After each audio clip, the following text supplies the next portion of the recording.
Hello everybody and welcome back to Animal Crossing New Leaf. So Splatoon Raiders is really fun.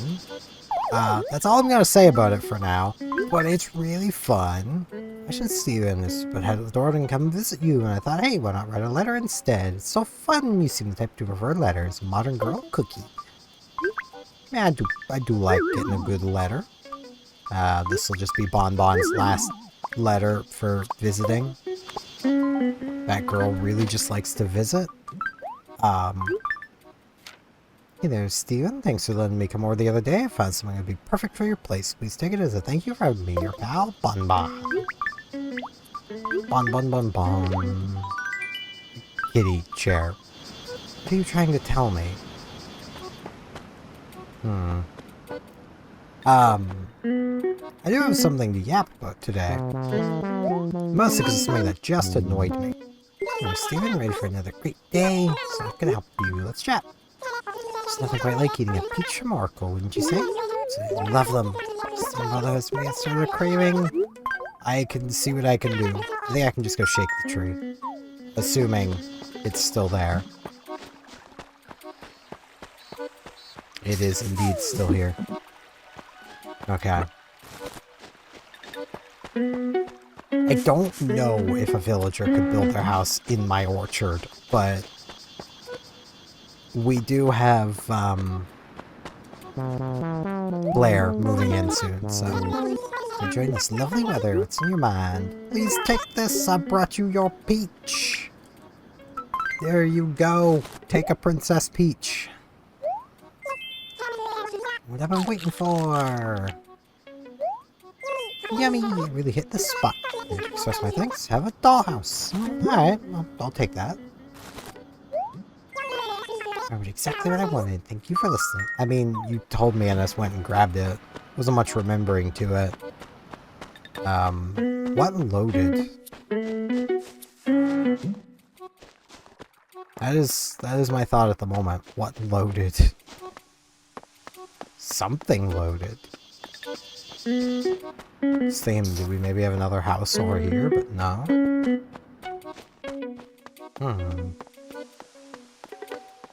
Oh, this... Really? Why?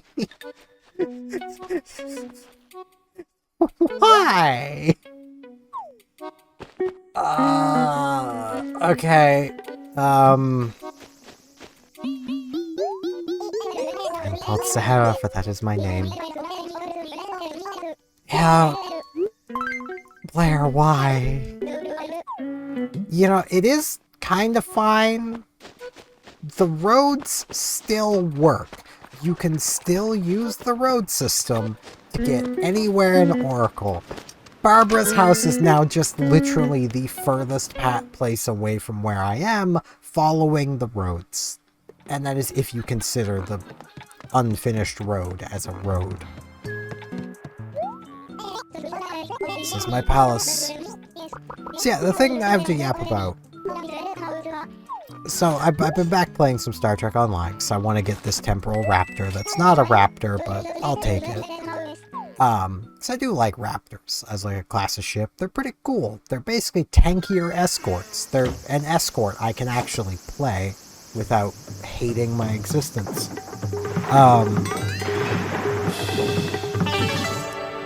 And for this event going on right now, basically, you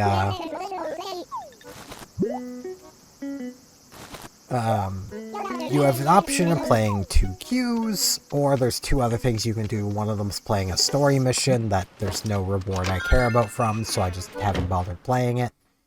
I like playing their story, like, kind of in line. Alright, she put us in the middle of a desert. We're on a magic carpet in the desert now. Also, I did sell my turnips, as you could probably tell from the money in my inventory. I forgot to come back and check, but, like, while I was still recording. But when I finished recording, I came back and checked, and they were, 116 bells a turnip. So I took that. Because, you know, I'd be kind of a fool to not take it. But yeah, one of those queues is the Defense of Starbase 1. I think it's Starbase 1. It's Starbase something. It's Defense of a Starbase. And there's basically a... Well, I'm having a bad luck day, and yeah, I could tell you that already. There's basically a roughly 25-kilometer wide area where you'll be fighting the attacking NPCs that are attacking this station, Starbase that you're defending. Neat enough. Weapon range in Star Trek Online caps off at 10 kilometers, so, you know, should be fine, right? Plenty of space for everybody to sit around and do their thing. Until the jellyfish show up. I don't remember this exact race, but it's, for anyone who's watched the Next Generation, the first season of it. Encounter at Farpoint. Those jellyfish. You can get one as your controllable ship in, Star Trek Online. Hey, Barbara. Hello, dearie. Nice day to get a few things done, isn't it? So, you want it? Let's talk. Cute accessory, dearie. I like the heart hairpin in particular. Is it a little girly? Yes. Is that a problem? No. Are we done? Probably. Exactly. Also, I see those fleas. Get back here. Give me them fleas. No. So you, hello. What's up, Naz? Give me those fleas. That's what I meant to do. Was that a flea? Thanks, I guess. Clearly you got that pest before anyone else saw it. Oh, Poppy saw everything. Talk for a second about your fantastic flea. Poppy did see everything.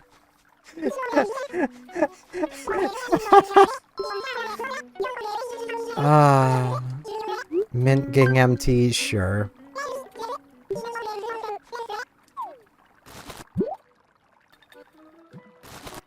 But yeah, in Star Trek Online, these jellyfish are able to deploy a basically 10-kilometer bubble around themselves. That admittedly is only 10 kilometers, so you may remember me saying this is a roughly 25-kilometer wide area you're fighting things in. So if there's only one jellyfish, that does leave about 15 kilometers of the space to fly around in, and that's only if they're perfectly positioned. So you today. Let's talk. It's like, are you totally great at catching bugs? Need your help getting me on a stag? You got room for me? I will try. I think, yeah, those are the ones that can just be on trees around this time of day. Ooh, meteor shower. Alright, I mean... I don't plan on being back for that. Honestly, once I'm done here, I'm gonna be shuffling things around so I can be playing Splatoon Raiders on the TV above my monitors, and I'm gonna continue playing Splatoon Raiders while I edit. That game is really fun. But yeah, one jellyfish is annoying, but not the biggest problem. It's not the end of the world. Two jellyfish. That's when it starts to be a problem. And today, doing my daily, I encountered not one, not three, but two jellyfish. I have, in fact, encountered 4 jellyfish before. Honestly, you can't really feel the difference between 2, 3, or 4. Because they just park and everything dies. And they're probably AFK while doing it. They don't need to press buttons. It is a completely AFK ship. And the argument is, oh, but they have to devote fully into their sciencey stuff to make it even work. It's like, well, yeah, they're a science ship. I'd sure hope so. Every science ship is dedicated fully to its science space magic.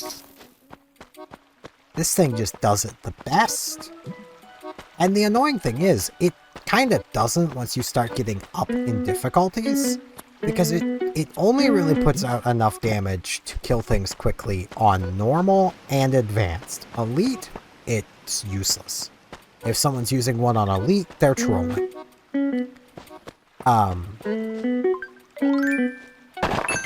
But like, it doesn't change that literally these two jellyfish, because events are always normal difficulty, just basically sat there AFK the entire time with me and the other two players that weren't in jellyfish having to basically fight over the scraps that we could actually get to try to get our contribution. Because if you don't contribute enough, you don't get a reward. Like, I hate these things so much. And I learned during this mission that they have made adjustments to the jellyfish. They didn't nerf it. They didn't reduce its damage. They didn't seem to make it require pressing buttons. No, they gave it the ability to move while it's in its jellyfish form. It seems to have gained a cooldown jump. It can kind of jump a distance. Hello, Barbara. I call you dearie. It's time for a new nickname. Sure, what do you got? Let's see. Young S. Sure. I'm Youngs now. Poppy's having a nap. We'll let her nap. Also, I have found one fossil. Where am I just not going? Oh, okay. Well, here's another. I wonder if this is the one I've been missing forever. Or if that's just one I've missed today.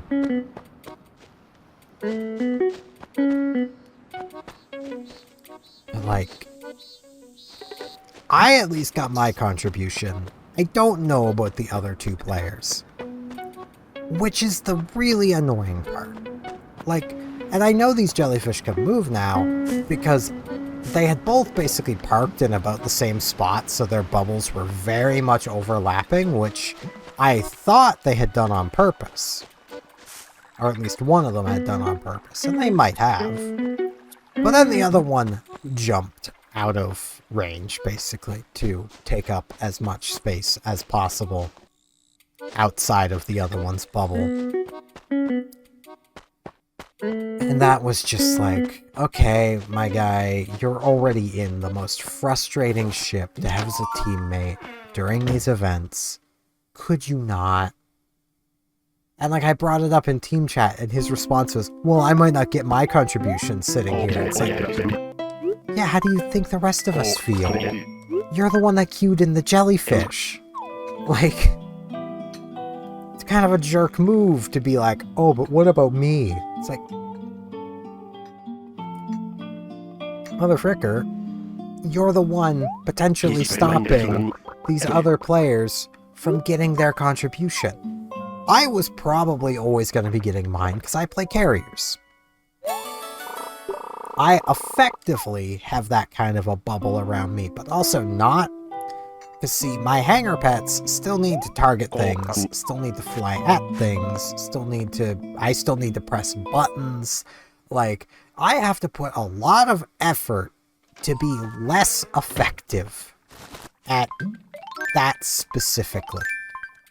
Like, normal difficulty specifically. Because, like, my hanger pets do kill things about as fast as these jellyfish do. But the thing is, my hanger pets have travel time.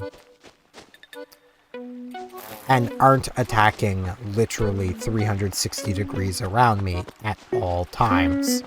They attack the direction they're attacking, and unless I've just used my own spread move, one target at a time is all they will attack. The jellyfish is attacking everything in a 10-kilometer radius around it constantly. Which you all also may note that a 10-kilometer radius, it's got 10 kilometers to the left and right of it. A well-positioned jellyfish on its own can take up the majority of this freaking space. Like, it's not a fair ship. And I still really wish that Cryptic, or whoever the devs are at this point, it still has the Cryptic splash screen, so I'm just going to call them Cryptic still. I don't know if they are Cryptic, but I still really feel like they should go through and, you know, limit the number of jellyfish that can be in a queue at any given time. Maybe go through and also nerf them instead of buffing them. Miss you and around you makes me want to visit Oracle even more. Because, like, I get why the moving is a thing, because that's the issue with them in Elite. They don't deal enough damage, and they're stationary. They can't move while they're in this bubble mode. And when they're not in that bubble mode, they're terrible. So, like, I get it.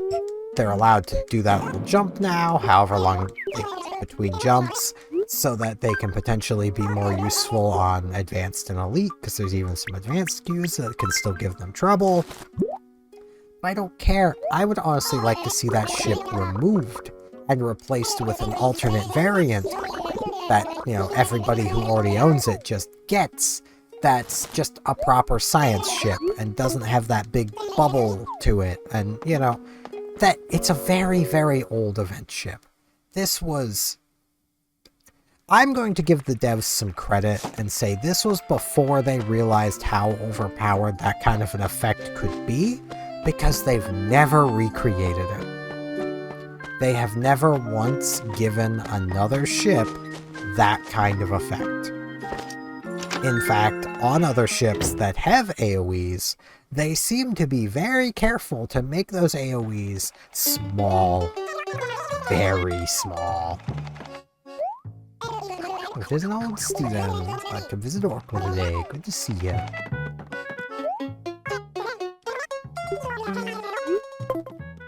I'm good.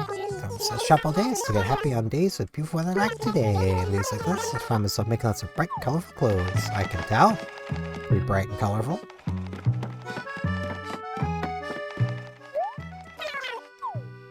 But yeah, like, there's so many things they could do, even with the big bubble, to nerf it. One, have it reduce in effectiveness over time. And then give it like a 5-minute cooldown. So like, at, you know, for the first minute of being deployed, its current effectiveness.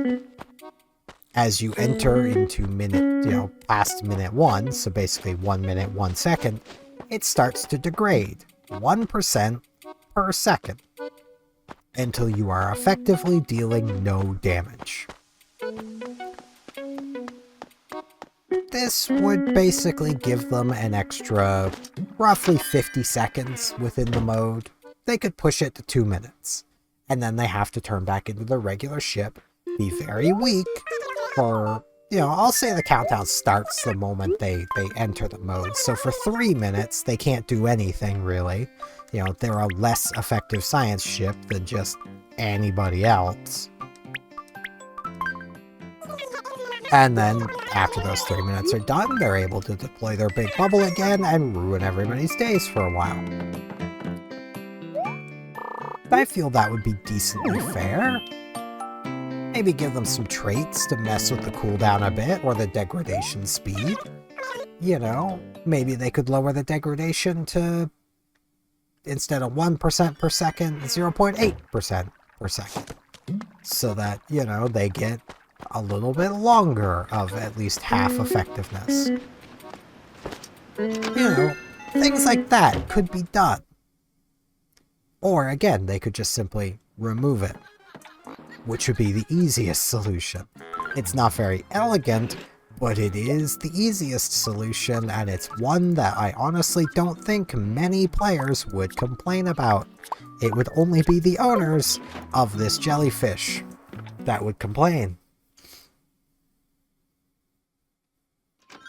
And quite honestly, I don't care. Though, they're never gonna nerf it. They're never gonna do anything to that ship, really, because they still actively sell it, even though it was an event ship. They do this thing with Star Trek Online where they have Muds Market. And basically, you can buy, once they actually add them to the shop, old event ships from Mud.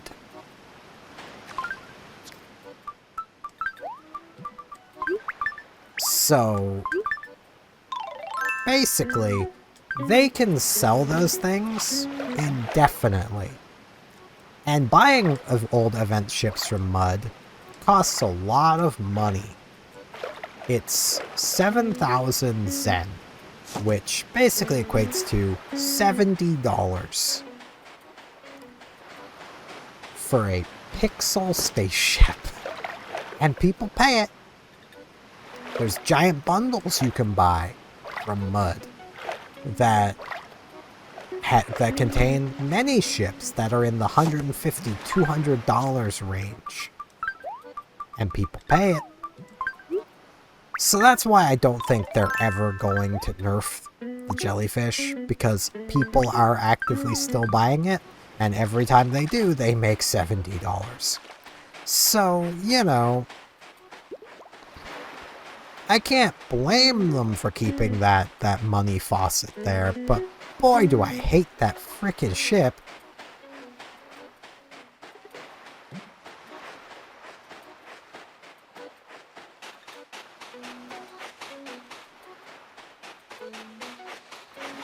Okay, no Gulliver.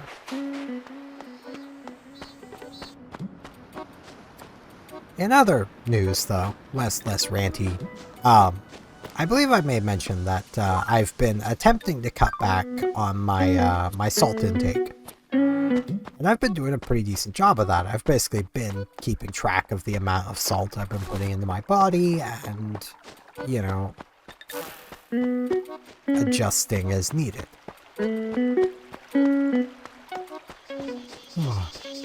This has had one rather annoying downside. I can taste salt so much more now. You might be like, well, how's that annoying?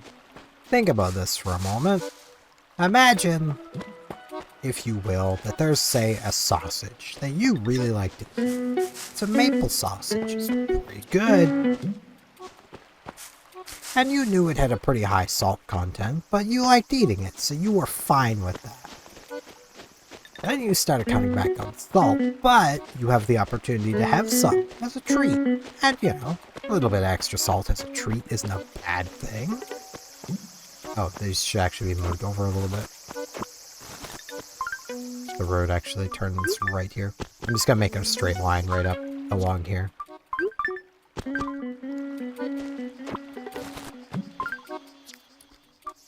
Then you bite into that sausage, and it tastes like you just bit into an entire block of salt.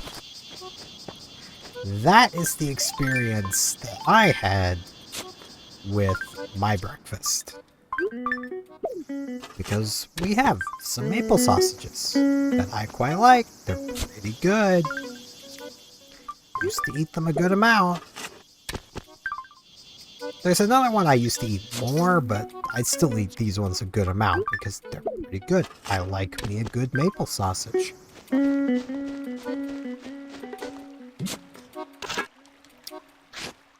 It tasted like nothing but salt. I could not taste anything else in it. I could only taste the salt.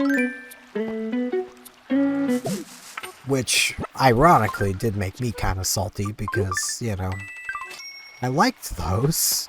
They were good. And now I basically, like, I can still eat them. Like, I can physically put them in my mouth and eat them. But boy, do I not like how they taste anymore. Which sucks, because they were good. It has made other foods taste better, though. So, trade-offs, I suppose? Where did I put my axe? I know I've got one. There it is.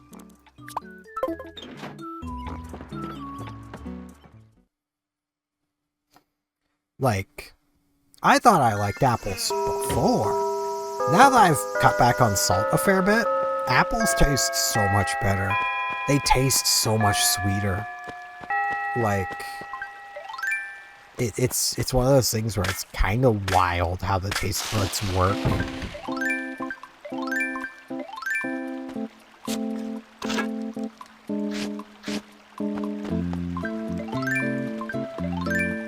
Because, like, you wouldn't think that just cutting back on salt would lead to,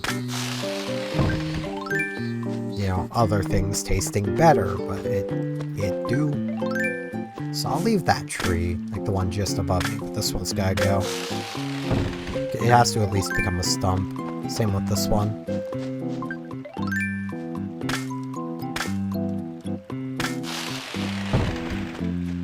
This one's gotta go. This one's had to go for a while now. Okay.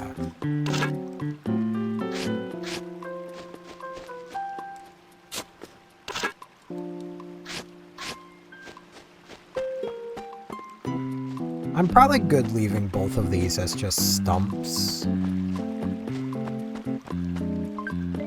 Alright. So let's get my umbrella back out. Go put my axe away, even though it is starting to chip. And get working on this road. I will think of something I can do. Like, the first thought that went through my head of how can I make this still work for the roads over here is to,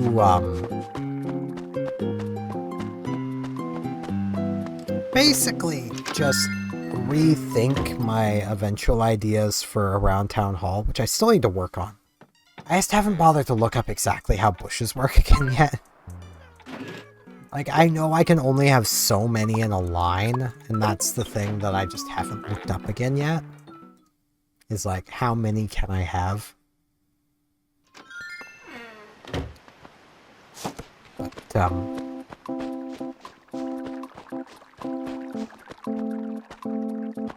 okay. Like, what I'm thinking at the moment is I could have, like, this is clearly an entrance into Town Hall, right? I'm grabbing cat coupons. Get with you second, Bonbon. What's up, girl? I ate some shortbread earlier and I'm way too hyper. How can I slow down? Run until you're tired. Great idea. I'll just keep running and I'll throw in some of this. Happy dance. Woo woo. So yeah, like this comes into here. And then like have this come up to like here-ish. And then have like right here be another entrance into City Hall. Like I could actually just remove these here. It'll only be 2 wide. But it's really the only way I can make it work. So like we'll have this as a path now, and just here will be nothing.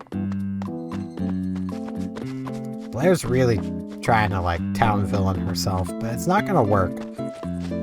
With a catchphrase like Nutlet, you're not gonna be the town villain. That's too funny. The amount of jokes I need to think of to go along with just everything she says being nut. Like, that... Nah. Nah, she's the town hero. Like...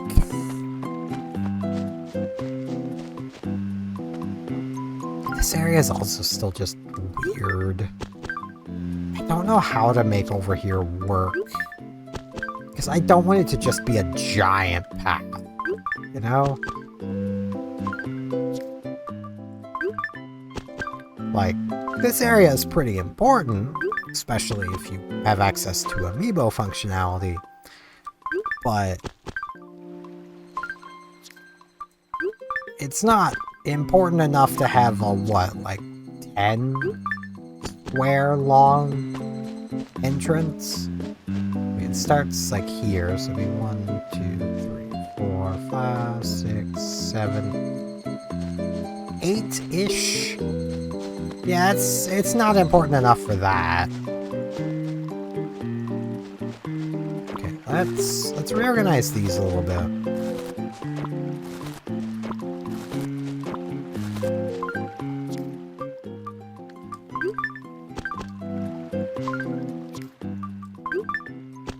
This will just be another 2 wide little road, but it's fine. It's kind of like a back road kind of thing anyway.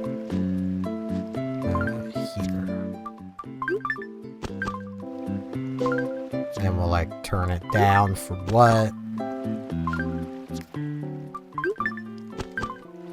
Bam. Just need one more rose. This'll work. Okay, still have a lot more to add down closer to Dina's house, so...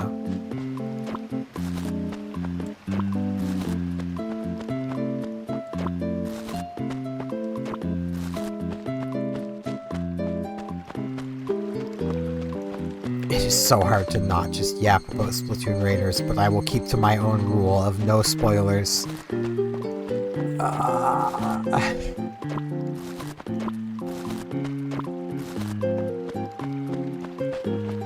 I will say, people are dooming a bit about Pokemon Unite. I saw this by catching it out of the corner of my TV.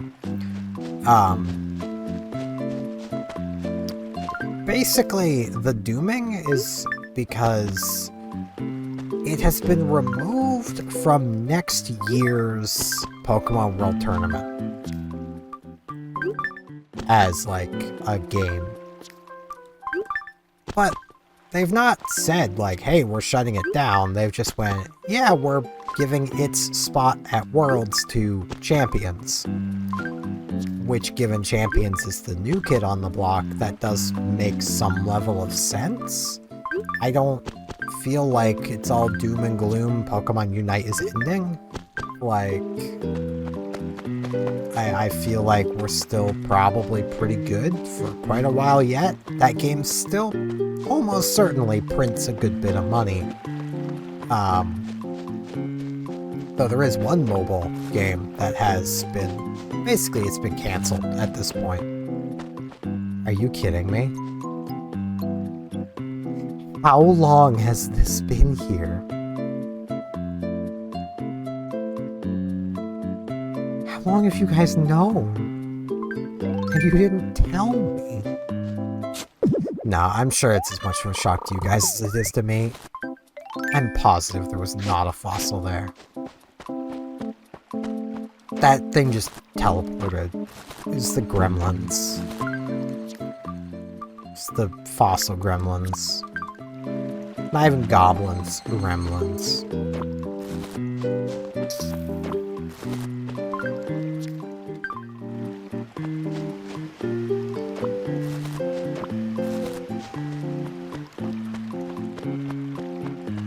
Like, Unite, just by its monetization scheme, definitely prints some money. But yeah, the game that's been canceled recently was the Final Fantasy XIV mobile port, which I know from the 14 players I know, the general thought is, oh, well, it's not a big loss. It's like, and they're like, yeah, it would have been neat, but it's fine. It's like, no, see, this was not being developed by Square Enix, for one, which was pretty cool. But that meant that it was getting features that the main game didn't have. It was getting cosmetic options that the main game didn't have. It was, in a lot of ways, clowning on the main game.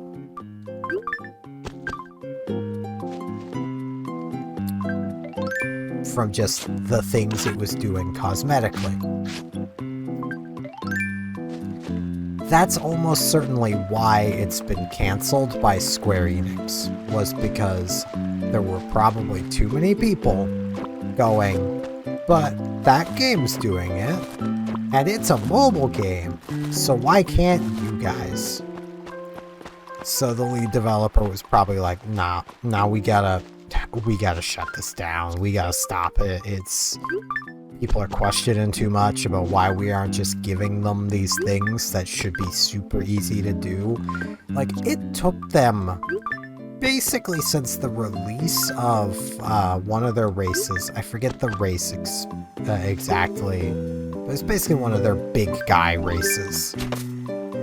It took them basically from that release until like early last year, it might have been mid last year, for that race to be able to wear hats. Now you might be thinking, oh, well, maybe the modeling was just difficult. Modders managed to do it within the first week. This was not a difficult task. It was just one they couldn't be bothered to do. Which honestly feels like a lot of Final Fantasy XIV in a nutshell. Like, a lot of their issues wouldn't be difficult to solve. They would just have to want to solve them.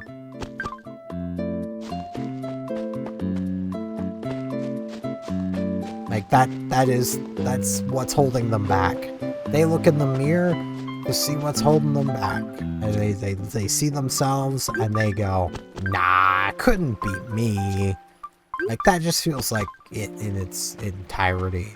Like, I honestly do feel that a lot of the current issues with 14 that a lot of people have, though they do have a fan fest coming up and that has people really excited and buzzing, but at the same time there is quite a few people who are going, man, if this next expansion doesn't land, I'm done, I'm out.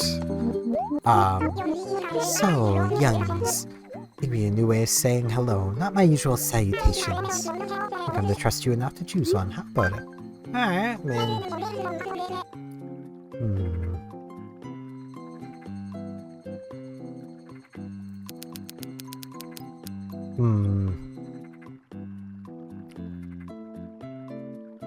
I'm gonna go with the first thing that came to my mind. Whoops. Butterfluff. It's like butterfly, but with fundamental differences. Anything else? Butterfluff. Beautiful.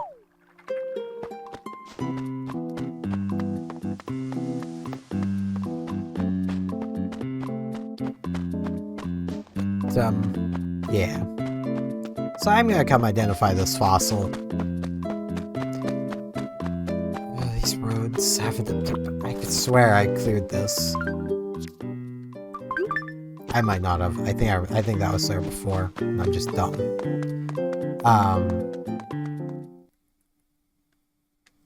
But like, I do honestly feel like 14 would benefit from a new development team. Just completely from top to bottom, new team.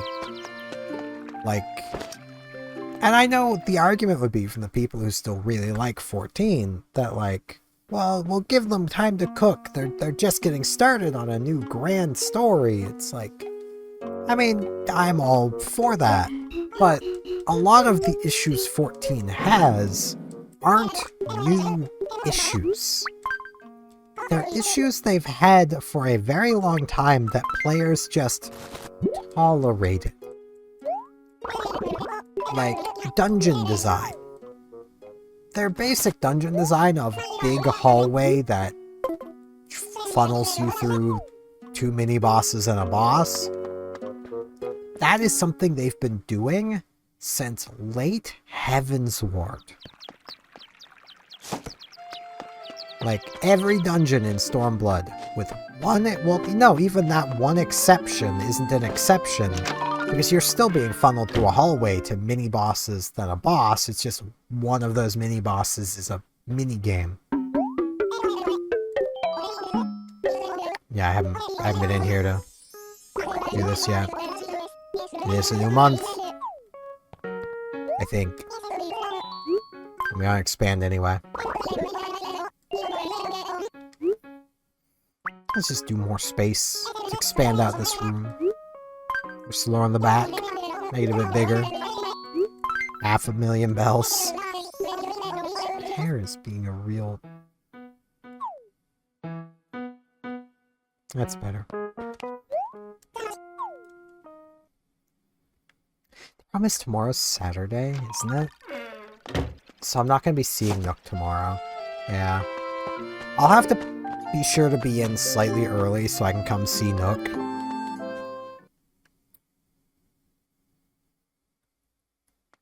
But like, that's something that people have started complaining about, is the dungeon design. Well, that design philosophy goes back to Heavensward. It's just people didn't call it out back then. Or if they did, they got drowned out by everybody who was mindlessly praising the game. Honestly, like, 14 is one of those games that, depending on who I'm talking with, I simply will just completely hold my tongue on any criticisms because I know it's just going to majorly upset them for me to make mention of anything I see wrong with their game. And this does tend to be the players who have been playing 14 for a very long time, have invested thousands of dollars into the game. They tend to be very defensive about their game. And it's basically sunk cost fallacy, but it's not quite. Where basically they're at the point of spending on the game where they feel like they have to defend it to justify their expenditures, even if they might agree with you if they stop to think about it. The fact that they're trying so hard to justify their expenditures completely pushes that rational thought out of the way. And they're like, no, it's a good game. Because if it wasn't a good game, I wouldn't have spent thousands of dollars on it. It's like, right there. The more money you spend, the more you feel like you need to keep spending. Welcome to subscription MMOs. It's why I'm not a fan of them. I've thankfully been pretty good about recognizing that the more money I throw at something does not make it better, and that games that I do throw a lot of money at can still have problems. Like, there's someone I talk to decently often about 14 that over my time playing 14's free trial, I've been talking with, and has, within the last, 6-7 months, started actually admitting that the game has problems. Now, he won't admit to any of the actual big problems, but he'll admit it has problems now. He's also spending in the range of $250, $300 a year to play the game. So, yeah. And he says that if the next expansion isn't good, he's done. I'll believe it when I see it. But that is going to be it for today. Though I do have one last joke to end off with. It's a two-part joke. I've got Punch-Out and MLP on my desk. Because I got a little Mac and a Big Mac. They're Macintosh apples. I hope you enjoy my terrible jokes. Thank you all for watching, and hopefully I'll see you back here tomorrow for more Animal Crossing New Leaf. See you all then.